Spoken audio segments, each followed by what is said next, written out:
Bai, kaixo, eguerdion. Bueno, Oianak dena esplikatu du, oso argi utzi du, beraz, motz izaten saiatuko naiz. Askatasuna ikastetxea Burlatan dago kokatua, nahiz eta Atarrabian eramaten den egitasmo hau aurrera, eta badauka arrazoi bat, izan ere, egitasmoa dago bideratua 12 eta 18 urte bitarteko ikasleentzat, zuzendua dago beraiei, eta 12 eta 18 urte bitarteko Atarrabiko gazteak Burlatara datoz ikastera.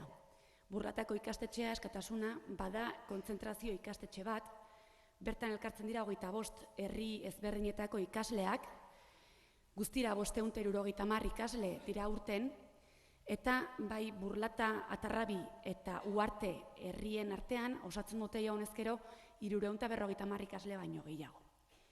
Ikusten duzue, egitasmo hau zabaltzen dela publiko handi batera, esan bezala 350 ikasle baditugu guk ikastetxean 3 udalerri hauetakoak, eta, normala den bezala, urtero kurtso hasiera guztietan elkartzen gara iseka gazte taldearekin, eta beraiekin koordinatzen dugu ikaslei zuzentzeko informazio guztia eta emateko nola egin, egitasmoa nola helarazi, azken batean ikasle gogoni, ez da?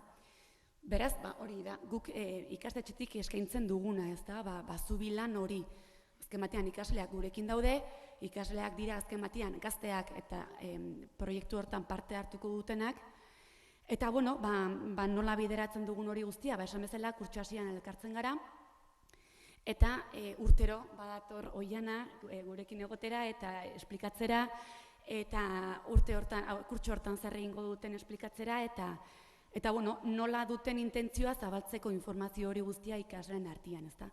Aurten adibidez, aurreko astean etorri ziren, urrian 12an, eta, guia bagenekin bazetoztela, eta, irakaslegoaren artean informazio horria pasa genuen, gehien bat izutu ez zitezen, etorri ziren, mozorrotuta, eta ikasleen artean, egun ziren triptikoak banatzen informazio horriak, izena emateko, ez da. Orduan, ikasleak ere geratu ziren bisu bat izututa zentzu horretan, baina, politxe izan da azkenean, ez? Arreta erakartzeko eta azkenean ez dela soilik izan behar zerbait betikoa, ez? Hori horri jau irakurtzazu eta punta zaitezgo. Azken batean gazteak dira, aisialdi talde bada eta horren parera ere lakoak izan barute ekintzek, ez?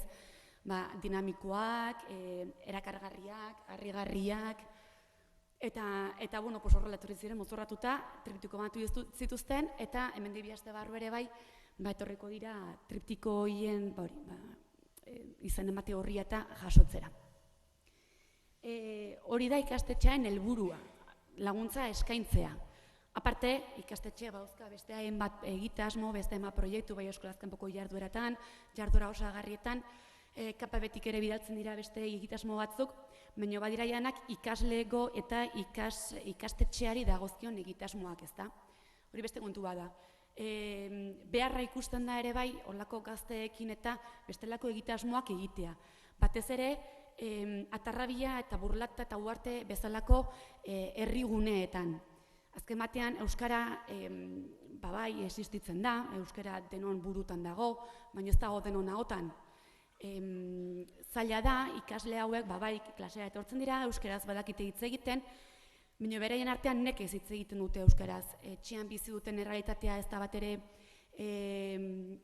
ez da lagungarria euskararen erabileran, eta errealitatea hor dago, ez da, azken batean ikastetxera datorren ikaslegoaren 5% soilik hitz egiten du etxean euskara, eta gero ere euskara soilik ikastetxean erabiltzen du. Beraz, ikustea euskararen erabilera bestelakoa dela, ez dela soilik ikasteko tresna bat, ez dela soilik ikasi beharreko gauza bat, eta hala beharrez erabili beharreko tresna bat, baizik eta izatea, isildean erabila bizagizuna, eta gainera, ez zera zu bakarrik, ez da, badirela beste leku batzuetan, beste jende bat gazteak, eta, zentzu horretan, balio ikaragarria ematen diogu horrelako egitasmo bati.